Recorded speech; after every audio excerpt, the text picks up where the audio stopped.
La mayoría de la gente cree saber sobre qué se basa el capitalismo. Mercados libres. Gobierno mínimo. La idea de que si cada uno persigue sus propios intereses, la sociedad se resolverá por arte de magia. Y si preguntas de dónde surgió esa idea, siempre escucharás la misma respuesta. Adam Smith. El hombre de la peluca empolvada. El padre de la economía. El profeta del laissez-faire. Pero aquí está el problema. Adam Smith nunca creyó en la versión del capitalismo que lo cita hoy. De hecho, quienes veneran su nombre suelen ser las mismas personas contra las que nos advirtió. Bienvenidos a The Financial Historian, donde el dinero, el poder y la historia colisionan. Y nada es tan simple como parece. Antes de hablar de la mano invisible, debemos retroceder un paso, porque la mayoría de la gente nunca ha escuchado realmente lo que Smith defendía. Y no es culpa suya. Durante el último siglo, se ha construido toda una mitología económica usando el nombre de Smith, una mitología tan extendida que parece de sentido común. Dice así: el gobierno debe mantenerse al margen de la economía, los mercados deben funcionar libremente y la competencia creará prosperidad para todos de forma natural. Los economistas más tarde llamaron a esta idea laissez-faire, una frase francesa que significa dejar que las cosas sigan su curso, o, más precisamente, no intervenir. La historia cuenta que Adam Smith inventó el laissez-faire, que creía que los mercados debían funcionar sin interferencias, que confiaba más en la codicia que en el gobierno, que pensaba que el comercio sin regulaciones era la forma más pura de progreso humano. Es una historia ingeniosa, simple, limpia, ideológica. Pero tiene un pequeño problema. Adam Smith nunca dijo nada de eso, ni una sola vez. De hecho, si Adam Smith viera lo que el capitalismo moderno llama mercados libres, probablemente preguntaría quién reescribió su libro y por qué omitió todas las advertencias. Así que volvamos al mundo real de Adam Smith, no al que se enseñaba en eslóganes convenientes, sino al que él mismo vivió. Smith nació en 1723 en Escocia, un lugar definido por inviernos rigurosos, oportunidades limitadas y una sociedad donde el nacimiento importaba mucho más que el talento. Gran Bretaña en ese momento no era una tierra de libre mercado, era un imperio mercantilista. El comercio estaba controlado por monopolios reales. Los precios estaban controlados por gremios, las industrias estaban dominadas por cárteles, y el comercio global estaba controlado por corporaciones gigantescas como la Compañía de las Indias Orientales, que tenía su propio ejército privado y se comportaba menos como una empresa y más como un poder soberano. Este era el mundo que Smith estudió. Un mundo donde el poder económico y el poder político estaban profundamente entrelazados, donde los mercados no operaban libremente, sino que eran moldeados, influenciados y a menudo manipulados por intereses privados. En todo caso, Smith pasó la mayor parte de su vida advirtiendo que cuando los comerciantes adquieren demasiada influencia, la usarán para manipular las reglas a su favor. Escribió que las personas del mismo oficio rara vez se reúnen, pero la conversación termina en una conspiración contra el público. Traducción: siempre que los empresarios se reúnen, la sociedad pierde. No es exactamente el lema del capitalismo desregulado. Y aquí hay otra verdad que los libros de texto pasan por alto convenientemente. Adam Smith no se formó como economista. Ni siquiera se consideraba uno. Era un filósofo moral, alguien que estudió el comportamiento humano, la empatía, la compasión y la psicología que explica por qué nos tratamos de manera justa o no. Mucho antes de escribir La riqueza de las naciones, escribió La teoría de los sentimientos morales, un libro denso y filosófico sobre la moralidad humana. Y si lees ese libro, si lo lees de verdad, comprendes de inmediato que Smith creía que las sociedades solo funcionan cuando las personas se comportan con cierto sentido de decencia y responsabilidad mutua. No creía que la avaricia impulsara el mundo. Creía que la moralidad sí. Lo que nos lleva al giro más grande en todo el legado de Smith. La mano invisible. Es la frase que todos conocen, aunque no sepan de dónde viene. La idea de que el mercado, si se deja solo, de alguna manera guía a la sociedad hacia un mejor resultado. Pero aquí está la parte que el capitalismo moderno oculta. Smith usó la frase solo 3 veces en toda su obra. 3.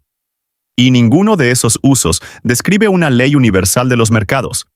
Ninguno dice, dejen que las corporaciones fluyan libremente, todo se arreglará solo. Ninguno dice, la desregulación es el camino a la prosperidad. Pero si la mano invisible no era el núcleo de la filosofía de Smith, ¿qué lo era?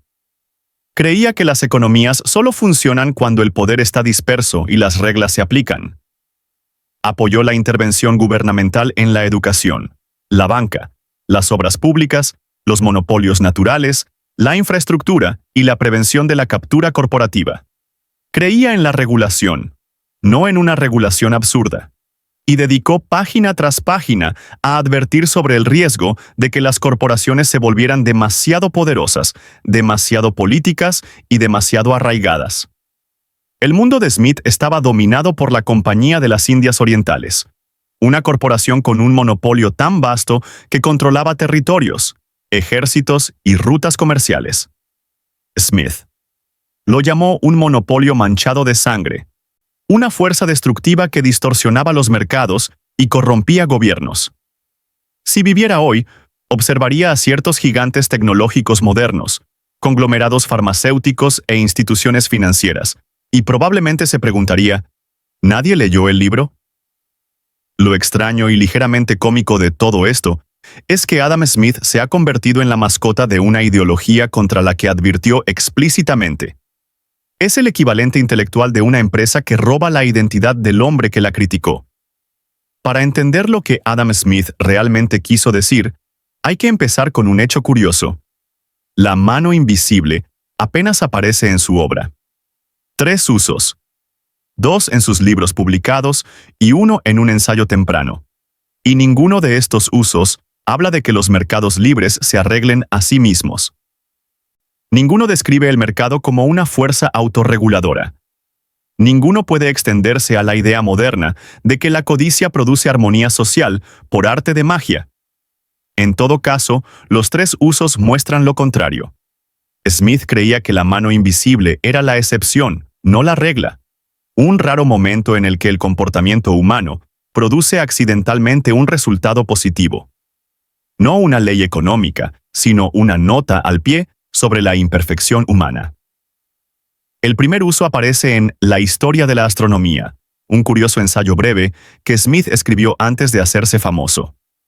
Aquí, la mano invisible se refiere a una antigua superstición, la tendencia humana a atribuir sucesos inexplicables a los dioses. No tiene nada que ver con los mercados ni con el dinero. Es Smith, el filósofo, observando cómo la gente crea historias reconfortantes para dar sentido al caos. Si el capitalismo moderno quisiera una metáfora para sí mismo, esa podría ser más precisa, pero nadie la cita, por razones obvias.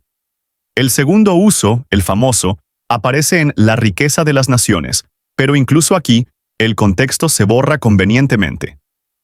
Smith describe a un comerciante que prefiere invertir en el país porque teme los riesgos del comercio exterior. No porque sea patriota, racional o progresista en economía, sino porque tiene miedo.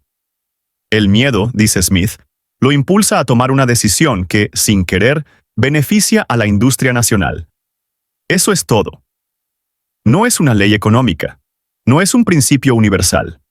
Solo un momento en el que el miedo privado crea accidentalmente un beneficio público. Pero cuando los economistas posteriores necesitaron un eslogan para justificar la desregulación, transformaron esa simple anécdota en una ley divina.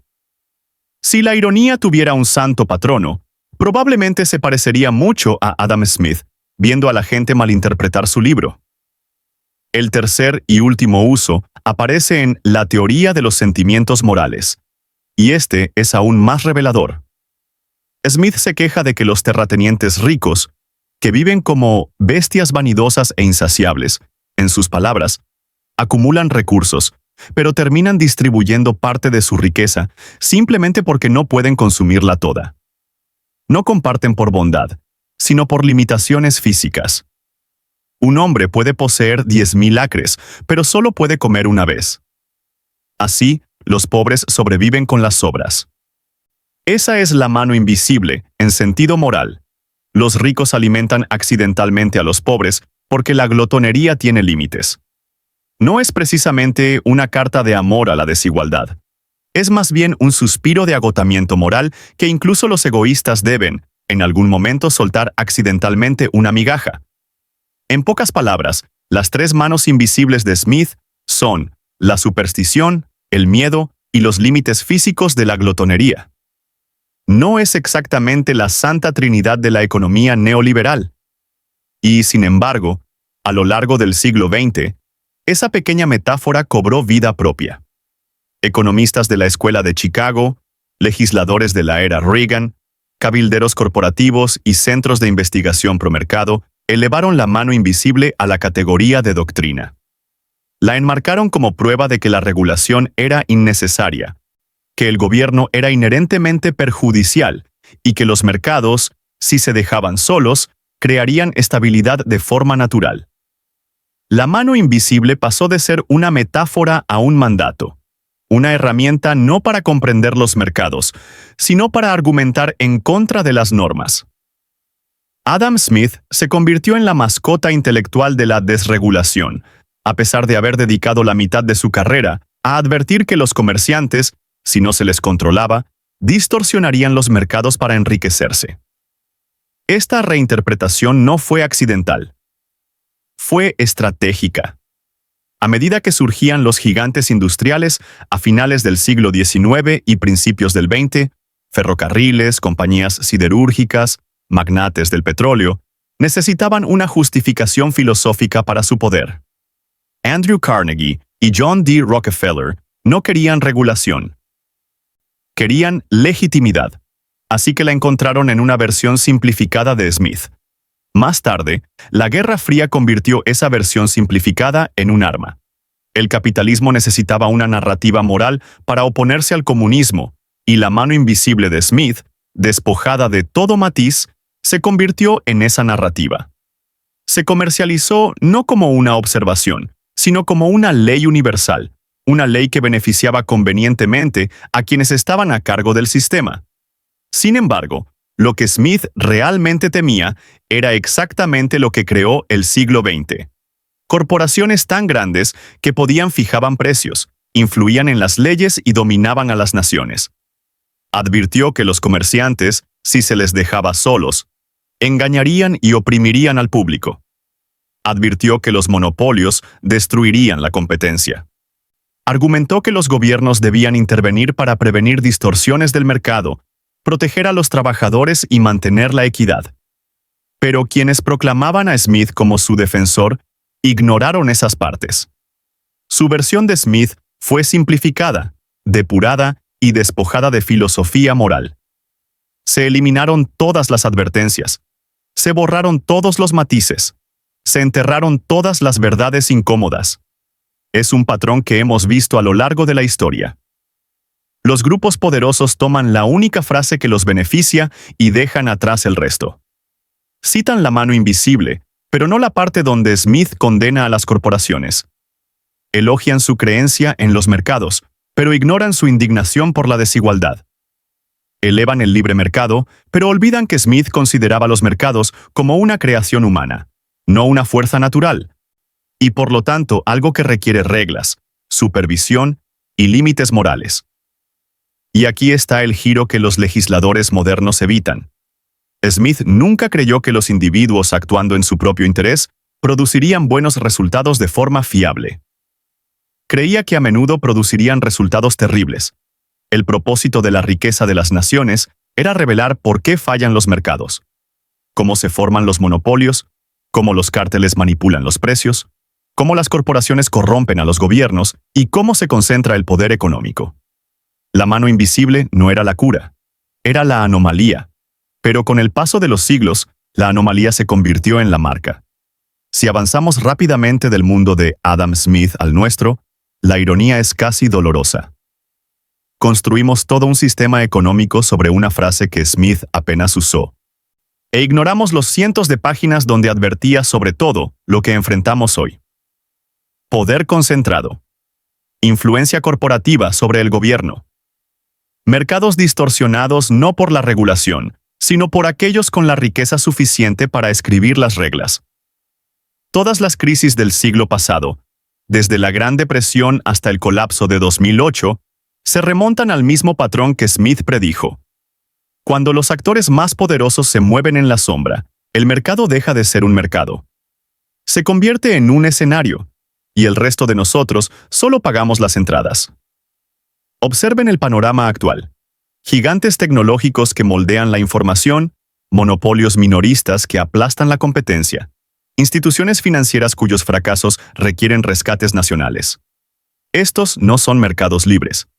Son cárteles con mejor imagen pública. Y la extraña comodidad que sienten los responsables políticos al invocar la mano invisible, como si fuera una red de seguridad cósmica, se siente menos como economía y más como superstición. Es la misma creencia que Smith criticó en su primer uso de la metáfora. La necesidad humana de imaginar fuerzas invisibles haciendo el trabajo que no queremos hacer nosotros mismos. La verdad es más simple y mucho más incómoda. Los mercados no corrigen el abuso por arte de magia. El poder no se regula a sí mismo. Y la codicia, si se deja actuar, consume todo a su paso, incluido el sistema que la recompensa. La versión moderna del capitalismo se ha convertido en la criatura que más temía Smith. Un mundo donde unos pocos pueden inclinar la balanza con tanta eficacia que los resultados del mercado parecen más el destino que el diseño. Pero comprender lo que Smith realmente quería decir no oscurece el mundo, lo aclara. Porque Smith no creía que la economía estuviera condenada. Creía que era humana, defectuosa, reparable y moldeada por decisiones. Lo que realmente defendía era el equilibrio. Mercados lo suficientemente fuertes como para innovar. Gobiernos lo suficientemente fuertes como para restringir y sociedades lo suficientemente sabias como para exigir justicia. Smith nunca prometió que la mano invisible nos salvaría. Argumentó que teníamos que salvarnos a nosotros mismos. La historia no se repite, pero si no la entiendes, te aplastará de todos modos. Si esto te dio una nueva perspectiva, suscríbete. La historia tiene las respuestas. Te mostraré dónde buscar.